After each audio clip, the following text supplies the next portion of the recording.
అయ్యాయని ప్రభుత్వ విప్ ఆది శ్రీనివాస్ అన్నారు. 2 మున్సిపల్ చైర్మన్ ఎన్నికల ఫలితాలే ఇందుకు నిదర్శనమని ఆయన తెలిపారు. 2 పార్టీలు చైర్మన్ పదవి, వైస్ చైర్మన్ పదవి పంచుకున్నాయని వెల్లడించారు. కుమ్మక్కు రాజకీయాలు మరోసారి బయటపడ్డాయని తెలిపారు. బీఆర్ఎస్, బీజేపీ 2 పార్టీలు కూడా కుమ్మక్కయ్యాయి. తాజాగా జరిగినటువంటి మున్సిపల్ ఎన్నికల్లో 2 పార్టీలు కుమ్మక్కయ్యాయి. నిన్నటి రోజు జరిగినటువంటి ఇబ్రహీంపట్నం మున్సిపల్ ఎన్నికల్లో, ఈ రోజు ఖానాపూర్ మున్సిపల్ జరిగినటువంటి ఎన్నికల్లో బీజేపీకి చైర్మన్ పదవి ఇచ్చి వైస్ చైర్మన్ పదవిని బీఆర్ఎస్ పార్టీ తీసుకున్నటువంటిది.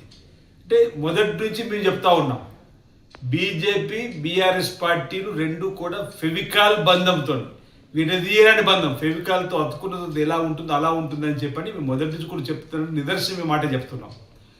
ఈరోజు బీజేపీ రాష్ట్ర అధ్యక్షుడు రామచంద్రరావు గారు మాకు ఏ పార్టీతో పొత్తుండదని చెప్పిన మాట ఓవైపు చెప్తున్నాడు.